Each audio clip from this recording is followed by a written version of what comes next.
So we have the supplies, and we have the photos, and we have the page protectors, so now we just need to put it all together. So what I'm going to do first is go through and just put a photo more or less in every big pocket, and some of the smaller photos I'll go ahead and add to a smaller pocket.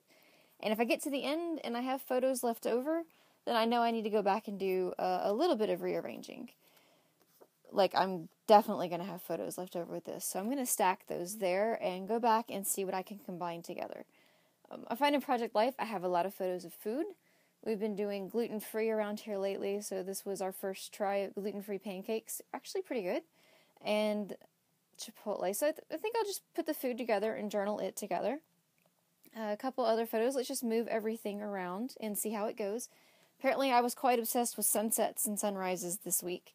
A lot of times if I would be out running, I tend to run 3 miles a day or so in the summer and the fall. I would stop and take a picture of a really pretty sunset if I was running in the evening. So a lot of these are off my iPhone. The cats sitting around, just all these kind of things kind of end up in my Project Life. And then we get to the reason I wanted to use Midway in the first place, which is the State Fair photos. And even though they're a fairly small part of this week, I'm going to go ahead and embellish all the same. So this is my mom and my dad, so I'll let them have a pocket there, and that would be Darren, so we'll stick him right there.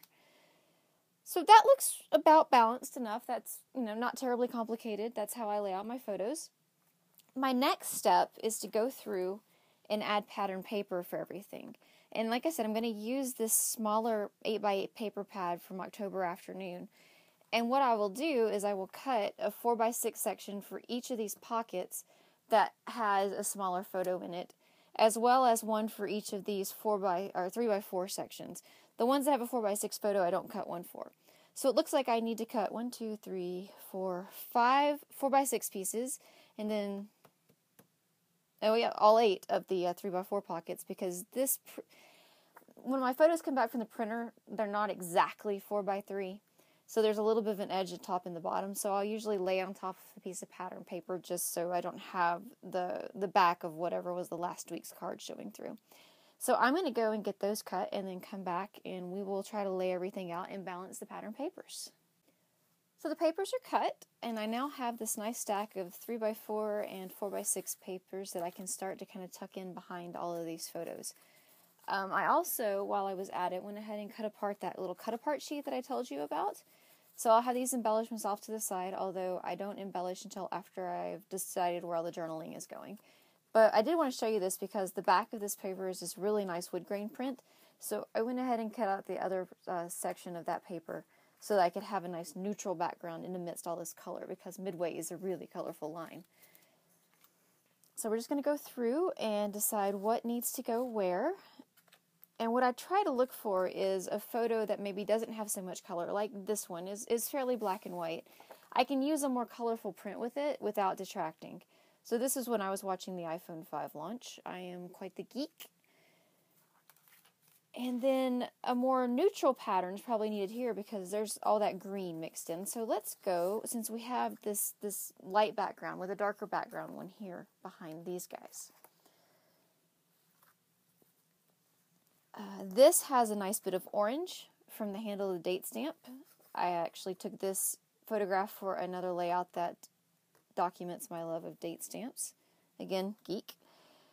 And then let's go up here and give Tigger a wood grain background. And let's turn it that way so that I can see that pretty part of that wood grain. And then down here, since this is a nice fun... Now these are busy, but this background is very, Ferris wheel kind of carnival themed. So it goes with the photos. It doesn't detract too much, I don't think. So we'll go ahead and leave a pattern background behind that. And that just leaves these 3x4 sections to fill in. So we'll start with this stack and see where we want to go. I have this white wood grain here, and I don't want to really repeat it down here. I don't want to have two side by side. So I'm going to go ahead and take one of these and stick it over here. I think below this nice busy pattern is a good place for it. I also need something behind that sunset. And I have 2 of these bokehs. So I know one is going to be mostly hidden behind here. You'll see a little bit of it around the edges. I think that's a nice dark frame to make those light colors pop. And then I will put one of these bokehs over here so that you can see almost the entire pattern. and perhaps use it for to hold a journaling spot. Speaking of journaling spots, before I fill in all of these sections, I should probably go ahead and pull out some journaling cards to stick in. I haven't exactly determined how much journaling is going to be on this page yet, so those are subject to being moved around. But I do want to pull out those midway journaling cards and see if there's one or two that I can use over here on the State Fair theme section. So this one has, I love them when they have the lines. I don't have to worry about getting my writing straight. These used to give me hives until I learned how to print on them with my printer. But I still like the ones with lines. So we'll go ahead and stick that in. It's going to need some paper behind it anyway. We'll get to that in a little bit. What else do we want? Maybe fun times over here to document my running. We'll put it right on top of that wood green. I actually do like running, so that's a good match. And I'll set the rest of these aside for now. Let me go through these little ones very, very quickly. Alright, we're going to set these aside for now. That may be all I pull from that pack, and go ahead and look through the rest of these. I said I needed some paper behind this one. I think this green star is a good border for that, so we'll set it in there. These photos can have good pattern with them. Let's take a bit of this gray star and bring it onto this side of the layout. Maybe this one is a really colorful picture, so let's tone that down just a little bit. And again, this is actually, let's switch these two around, and I'll tell you why. This is actually a picture from one of my weightlifting classes. It's very energetic, so let's put an energetic pattern with it. And since there is a lot of color going on right here, let's go ahead and put this nice gray one in there and balance it out. I think that works nicely. And then I only have these two pockets left over here. This one will probably get another journaling card of some sort, but I'm going to go ahead and put this in. And if I put in a title card or a journaling card, it's likely to be colorful, so that's a good placeholder for now. Let's go ahead and, again, wood grain with the cats, why not? And I'm left with this one section. I think I will bring this green, oh wait, it's already got the wood grain behind it. Never mind, that's two wood grains side by side. So let's swap this one out for more stars. Then I have stars side by side, but since they're different colors, I'm not going to worry about it. So that's a general feel for laying out the papers. There is some point, and it's usually about right now or after I start adding more journaling cards, that I think it's looking a little bit hot mess-like. But once you get all the journaling in and finish off your embellishing, it really does pull together. You cannot judge it by how it looks in this state. So I'm going to go now and sit down and do a little bit of thinking about what I want to journal about, how much space I think it's going to take up, and what cards I want to use in what spot, and then I will come back and lay everything out and explain why I chose the pieces I did. So we're back, and I have not only put the journaling spots in place and determined where all my journaling is going, but I've also gone ahead and done the journaling itself, so I can just kind of talk you through what I did and what my thought process was. First of all, I said that I might be putting in a cute little title card or decorative piece in this spot, and I ended up using half of one of those Pebbles tags from the Seen and Noted collection, and it was actually the other side of one of these. Here it is. It was the other side of this one. So this is one of those that you cut apart, and there's a 3x4 tag, and this one is, we didn't realize we were making memories, we just knew we were having fun. Just kind of a good project life sentiment all around. So it's just going to sit right there. I will stamp the dates for this week on it, so it'll also be a title card, date card. Now for journaling, I went through and used those October afternoon cards that I laid out. I printed on them using my printer and a typewriter font. I have tried to use an actual typewriter with disastrous results because I make typos all over the place, and at least if I do this in my word processor, I can edit them out before I print it. I used a combination of two different tutorials from two different digital scrapbookers to get this done. I may try to cover this in a later lesson. We'll have to see if I can get to it. I also printed on this card over here. And I've added a couple of the journaling spots from the Midway. Get that shaken down. I have something over the title. I believe this is the Doodads. Yeah, the Midway Doodads pack. I cut the edge off of this one bracket so that it can just side right up to the edge of this paper and look like it's spilling off. Now, these October afternoon pieces actually come printed on two sides, so if you don't like something like this Polaroid print, this on the other side is actually just a plain aqua bracket. So these are useful for both themed projects and if you just happen to like the color scheme. Just good to know. I'll probably not add any more embellishment to this piece because with the bokeh and then with this bracket going on in this little camera, it's actually got quite enough on it. For this pocket and this pocket, I actually took a single journaling card.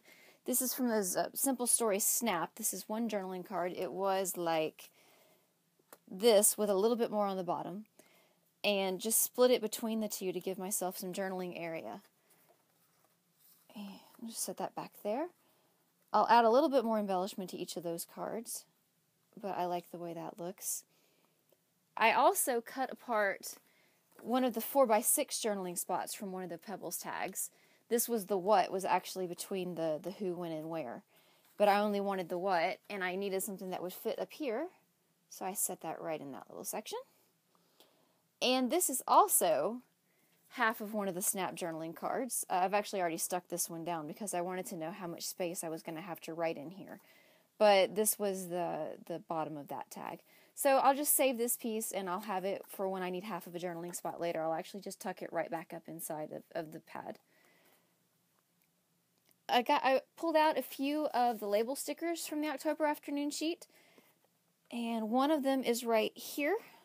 Actually, I may have only used one. One of them is right here. I did a little bit of handwriting. I'm not overly fond of my own handwriting, so I try to do a mix on Project Life now. This is something actually new to me this year, of doing half printing, especially for the longer runs of text, and then a little bit of my handwriting. I do think it's important to get some of your own handwriting in your album, but if you really don't like it, I think that a mix of both typed and handwritten still gives you those samples, but lets you have the cleaner look of the typeface. And over here, this is one final little journaling spot. This is another one of the doodads. It's actually just tucked up behind the photo, and I journaled on this side. This is another one of those where it says a very fun day on this side, but if you were to flip it over, it's this exact same color and pattern without the text. So again, these are pretty versatile little elements. So with all of that in, it's time for me to get to some of the embellishment on this page. And I'm going to start with the chipboard. Now, I know that dimensional embellishments like this, slightly thicker things, are not everyone's cup of tea when it comes to doing Project Life. If you like to have your album take up, have your pages take up only one album per year, you're definitely not going to want to use a chipboard. But you can use something like the sticker sheet from the same collection that sometimes has the same elements. In fact, let me pull that out and show you. It is in this pile somewhere. Aha, found it. This will give you a lot of options for fun elements to use too that adds very, very little dimension to your page. So you're probably safe using stickers. But I am fine going with the chipboard, so I'm not going to worry about that. I am, however, leaving the backing on, so because these photos are not stuck down yet, I want to go through and stick everything down in one shot. So I'm going to use this chipboard at the top of these two photos, since these are both Midway photos, and there's a ride here, and there's some food here. This thrill rides, concessions, and attractions is a perfect fit for that spot. I'm going to also pull a piece of this chipboard that's less carnival themed, and use it here. This is a sunset photo, so these stars, since it's going into night, seem to be a good mix. And when I do a 4x6 photo, sometimes this is sunrise. That's why I'm not using it on this one. This was actually as we were driving up to Nashville for that trip. Sometimes on a 4x6 photo, I leave it as is, and sometimes I like to add just a little bit of embellishment in one corner or another, and especially on a photo like this, where the main thing I want to see is the color right here of the clouds. Putting something up in this blue corner where there's really not even a good cloud pattern isn't going to cover anything that's important. So we have those in place. I want to work on this pocket just a little bit, and I'm stepping away from that carnival theme a bit to something a bit more floral. I'm just thinking of something that feels a little bit more girly, a little bit more scrapbooky. So I'm thinking one of these vintage flower chipboard pieces will work nicely in here. And I also, let's see, want to take this happy and use it up here above the picture from my gym class. To spread maybe one or two of these little cameras around. These are just great generic embellishments. These are from Studio Calico, the wood veneer cameras I showed earlier. And I'm just going to pick a couple of the smaller ones out. Maybe 3. Let's see if there's another style in here. If I can find a tiny one of those Polaroids, but those may only be in the larger size. Yes, okay. So we'll just go with these 2. And I will put one, let's say, here with the cats, being silly. And maybe one up here. Well, I don't want to put one up here with the food. That was my first thought, but there's already one right there. So let's put one right here with Darren. That would be my husband. He hates big crowds, so it was really sweet of him to go with us to the state fair, so I made sure I got his picture on the page for that. And let's see what else we have over here to work with. Maybe a brad or two. And right now, I'm just having fun with it. I'm saying, oh, this looks pretty. Let's find a spot that maybe it will work. I don't want to load this up with too much embellishment. I think I do want to use a small brad or two on that one. Thinking maybe this little yellow one. We've got some hints of yellow. We got here, and a little bit here, and a little bit in that chevron. So let's sprinkle a little bit more yellow there. And maybe one of these orange dot, I'm not sure. No, let's go with this one. This has a slightly different pattern. This is a bit more of a floral one, so we'll put it in there as well. And I'm just going to sprinkle them kind of like confetti, but I also want something to come up behind this that has a little bit of color. So I'm going to go back to these snap labels and see, I think an orange would be nice there since we have some yellow and a little bit of orange and pink in this. So let's bring out that orange a little bit more. Find the orange sheet and something pretty subtle. So something like this piece. This would work nicely. This is also not stuck down, so I'm just going to very, very lightly sit this back there so that when I do stick everything down, I can move it. I have not actually pressed it, so it's still slightly movable. And back here on this one, I had pulled out earlier. This is also from that Doodads pack. It says Hello Friend, but the back of it, of course, is plain pink. But I'm going to use this Hello Friend since Tigger decided to come visit me while I was studying for my scuba diving certification. So, that is where I'm going to go with the embellishment on this. I might try to find something kind of small. I'm thinking maybe a little bit of washi tape down there. I already put a tiny piece of that washi, the speech bubble washi, right here. I did that because I've already stuck all this down and I wanted that to kind of go behind the label. So that's why that's already on there. So I may pull out some washi as I'm doing this, but I'm going to go now and finish up the embellishment and then come back and show you the finished pages. So everything is stuck down now and in the right place, and I ended up actually not adding any more of the washi tape because it looked like it had plenty of color and pattern going on as it is. This is actually one of my busier spreads. Every once in a while I get one that just goes a little crazy like this. It's a good breakup in the album. I like it. I have one little touch left, and I had mentioned that I was going to do the date stamping on this, and I wanted to show you my favorite stampers for this. I absolutely love these roller date stamps. I used to use one that just had the date side, but now there are all of these in the shop that have these great sayings that you can cycle through. And if you want to use it without the sayings, that's great. Just go ahead and mask off, put a piece of paper over whatever you're stamping that covers this part, and you can use just the date side. So there are several of these in the shop. I'm about to show you something that may be a bit disturbing. I have a whole lot of these. I actually have, I think, all of them that are in there. There are two from the Amy Tangerine's line. Both of these are from Ready, Set, Go. And they have just, this one's the photo op stamp. It has different sayings on each. I love this one with the oh hello gets used quite a bit, or love, love, love. Some of my favorites, they also have some little, like this one has chevron designs, so if you don't want words, there are some patterns on there too. This one is from Dear Lizzie, and you can see I've used it quite a bit. There's ink all over it. This is from the Neapolitan line, and let me put those down.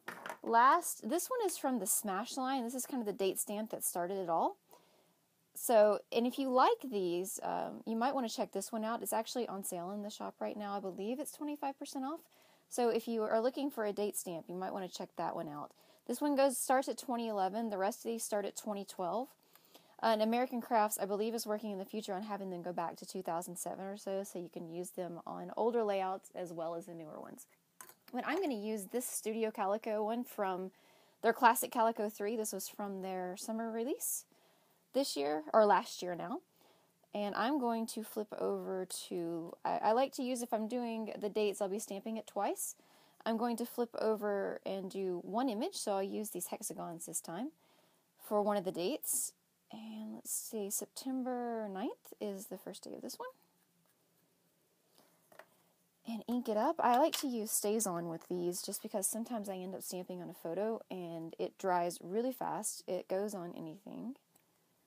And go ahead and ink that up really nicely and stamp that down. So there's September 9th, and then it goes through the 15th. So we'll go ahead and wheel around to 1 and 5. And let's choose one of these. Let's do documented. Okay, I've used that one before, obviously. And stamp that one right underneath. Kind of gives it a fun little handmade touch. And let me put this ink away. And this is the finished layout. I just need to tuck everything into the page protector. Just a word of caution, these are the Becky Higgins page protectors, and these pockets are just slightly less than 4 or 3 inches wide. There are some American Crafts and Echo Park ones in the two-piece shop that I have heard are exactly 3x4 on these pockets, so I'm going to order a set to try out very soon. But I may have to trim just a slight hair off the side of each of these before I tuck them in, and then I'll grab a photo of it and put it up there for you to see in the gallery. And your challenge for this week is to pull out your favorite, or maybe not even your favorite, but just a collection you've been wanting to scrapbook with, and use it on a Project Life page this week. If you want to use just one piece of pattern paper, if you like a less busy look, that's great. If you want to go all out and embellish, that's awesome too. And if you end up just using the embellishments or doing some hybrid, that's awesome as well. If your chosen kit is a Becky Higgins kit, that's great. Since American Crafts has started producing those, I am hoping they will come to the two-piece shop. So, and I look forward to seeing your work in the gallery, and thank you for watching.